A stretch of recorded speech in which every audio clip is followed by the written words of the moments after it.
more news for the Cowboys. This one might go over a bit better than the Micah Parsons trade request, as we're live right now on the Cowboys Report breaking down that. Lael Collins is signing with the Dallas Cowboys again amid multiple different offensive line injuries as the Cowboys turn back to a familiar face. Maybe not the one we were expecting with like a Stephon Gilmore, for example, but the Cowboys going out and adding some help along the offensive line in a familiar face on what I kind of think just amounts to a camp body in the end. I don't think we should actually have high expectations of Lael Collins in the same way we probably shouldn't have high expectations for the, Christian Matthews signing. Cowboys got a lot of banged up offensive linemen. Tyler Guyton's going to miss 4 to 6 weeks. Rob Jones out 2 to 3 months. We'll see how long the newest injured guys. Matt Waletzko with an ankle. Hakeem Adeniji on the right side with a concussion. Tyler Smith with a knee. How long those guys stay banged up. But that's a third of the offensive linemen who are unavailable at this moment. This is, by the way, it's the third time he's been a Cowboy, which is kind of surprising. He's had as many the Cowboys as other teams combined now.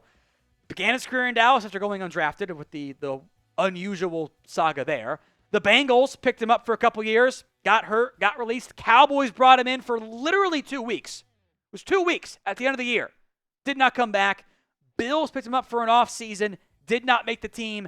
Lael Collins not played a real snap of football since the 2022 season wrapped up. It was a lot of injured times there for Lael Collins. It has been several years since he has been out there playing and an impactful piece for any NFL team.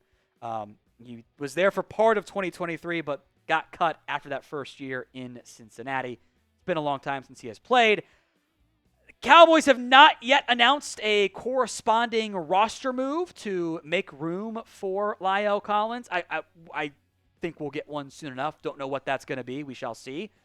So current offensive line depth chart, and given the timing today, I wouldn't be surprised if they don't get that corresponding move done until tomorrow. There is some flexibility of timing on that front. But with some banged up guys, Cowboys bringing in Lael Collins to at least give them some depth and some options along a very, very banged up offensive line. With you're not going to play like Smith and Beebe and Steele in the preseason, so needed some guys to get through that. Predictions, the pinned comment on today's show. Will Lael Collins make the team? Y for yes, N for no. Let me know at the pinned comment of today's show, and then we'll dive into the Micah Parsons reaction mailbag. First up from Massive Matt, $10. Why would any player want to play for this team? I refuse to believe all of this isn't a satirical show for the media. I'm afraid this team will be a clown show as long as the Jones boys are there. Look, this isn't a satirical show for the media. It's not. Because the narrative was, the news is fake. Micah wasn't considering a trade. And then it was, okay, well, it's not a real trade request. And then it's, well, the trade request does not matter. It's the liar's prayer, whatever it is. It's just real. Doesn't mean it's not going to end fine in the end. And they don't find a way to make it all better and kiss and make up, whatnot. But this is bad. Like, this is not how a good team ends up running its organization when it's so consistently like this. James Taylor, the best talent we've had in decades, and we can't get him paid. A top talent in the entire league, and we can't get him paid. The Jones are the equivalent to an Angel Reese airball. Don't know why Angel's taking shots today, but whatever. Look, this is poorly run.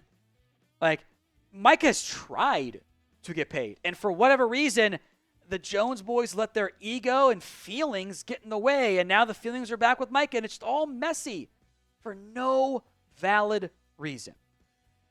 Vincent, this is an organizational issue, plain and simple. This is how they end up paying so much for Dak. I think they just want the headlines. So I agree with the general message here. Like, the likely outcome here, I think not guaranteed or even like 70% or something, but like likely, most likely, plurality if you want, is, okay, they cave. Like, they make up with Micah.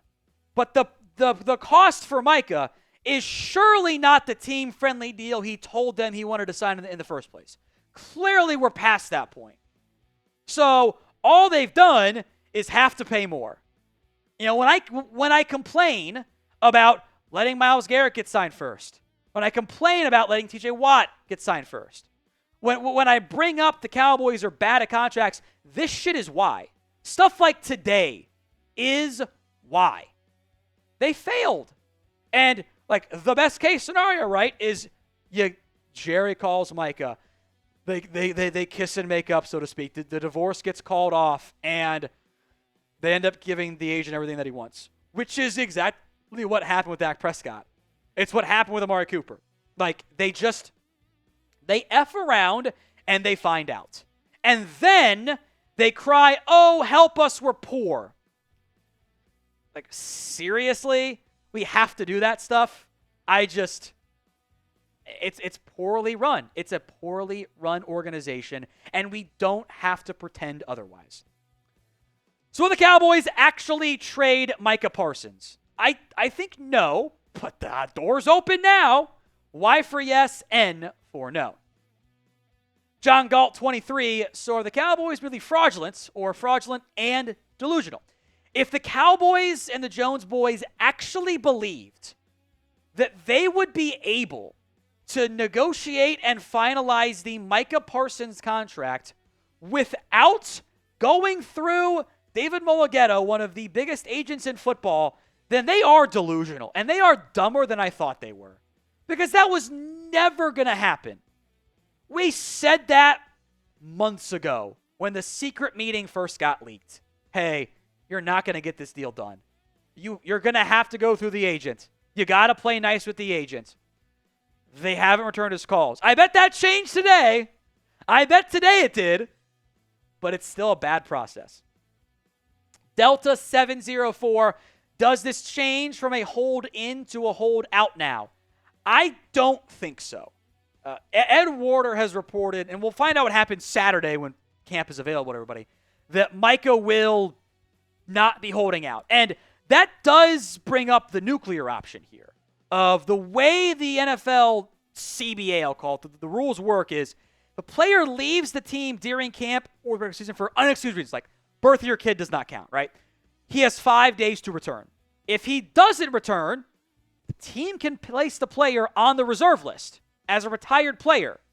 Under that circumstance, that scenario, player cannot play again this year for any team. The contract gets told. So we're in the exact same spot next year where Micah's on his 5th-year option, which is the worst-case outcome for everybody involved because at that point, you've probably napalmed the bridge 5 times over. And that's the nuclear option for a reason. It's not going to end well for anybody involved. I don't think we're at that point, but that's the option that would be available.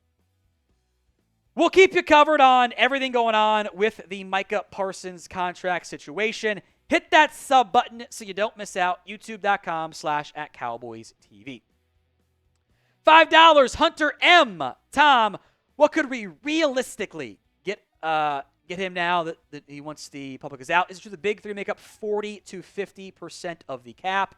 Let me pull up the exact cap figures so I can give you the exact nitty-gritty details there. I think it was the Jones boys who had claimed that it was like 80% or 70% of Dak and Lamb and Micah were paying that.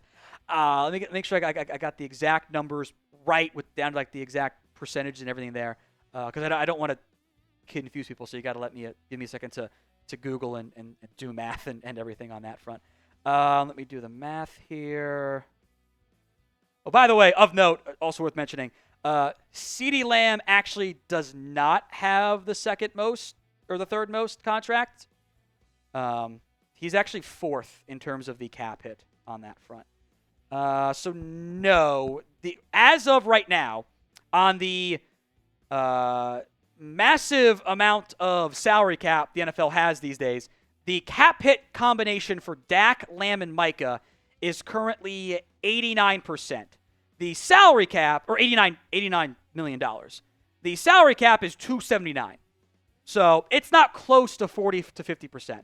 My guess with how that number gets thrown around is they're trying to count the average per year figure, which isn't fair because that's not what it is on the actual cap. But no, it is not. It is not 40 to 50% of the salary cap. That's just not how the math ends up working. It's not even really close to that. It's maybe a third.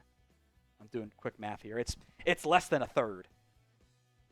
And if you pay Micah this year, the number actually goes down to like 70 million or maybe 75 at this point. Like it's not close to that. The Cowboys will try to trick you, but that's not how it is. Elijah, if the Cowboys trade Micah, we raid the yacht. I almost went to Google where the yacht is, but I feel like legally I should not do that today. So, Mark, Jerry Jones signs Dak to record highest paid NFL player, 100% guaranteed contract. How do you not sign a top 3 player in the league? Joneses are idiots. Yeah. Like, that's how it goes. Like, you're on the verge of doing the exact same thing where, like, you just dragged out the Dak contract and then caved and gave them everything instead of actually being proactive. You're doing the exact same thing you're doing right now with Micah. And the way this probably ends up ending is you apologize to Micah, you get it done, and you pay him more than you would have paid him if you had been proactive 3 months ago. That's what's frustrating. NJ Fresh, which happens first? Micah gets signed or traded, or does Diggs get released or traded? I think Micah culmination happens first because I don't think the Diggs stuff happens until next offseason. So I think the answer on Micah comes in first on that front. John Galt, what happens first? Micah gets traded or George Pickens gets suspended. Can I pick none happen first? Extremely valid question, I suppose. By the way, I'll mention this too. You guys know they have the same agent, right? You guys know it's David Mulgeta for both guys. Whatever the nonsense you're pulling with Micah Parsons is going to directly impact how your negotiations with George Pickens go. That's how it's going to go. Mark overpays an above-average QB, holds out paying true NFL stars like Lamb and Parsons, all while annoying the star players and getting Diggs mad. But remember, they did the exact same thing with Dak first. They could have been early on Micah. They could have been early on Lamb. They did not. And the end result is they get to cry poor because they're just bad at doing contracts. They're just not good at it. We don't have to pretend otherwise. And I know you're certainly not, Mark. You're right in your complaints. It's just dumb that we're here. In the end, what do you think the Cowboys do with Micah Parsons? P for pay, T for trade, W for they wait a little bit longer. Let me know in the comments of today's show. Jedi Master Colton 011. I'm thinking we trade Micah to a borderline playoff team for a solid young defensive player and 2 firsts. That now becomes a playoff team. So now you're 2 firsts or later. I think like the rough ask is pretty reasonable. I don't know who that is though. And also who is the young defensive player, the solid young player. If they're a borderline playoff team, they actually probably want to keep the solid young player. So that's how this gets so complicated so quickly. Unless it's like a young edge and they upgrade. But at that point, how bad is the edge to justify 2 first-round pick upgrade? That's the problem you're going to face here. From Cowboy fan, how much can we get for trading Micah? I do think, and I think at this point I have to do a video on this tomorrow for it, like 2 firsts and change, I think is a realistic ask. I think that is a realistic goal. The Herschel Walker trade is not realistic. That is never going to happen again. We don't have to pretend it's going to ever happen again. But I do think 2 firsts and change is semi-fair, semi-realistic to hope to aim for if you decided to trade away Micah, which I'm still not convinced they end up doing.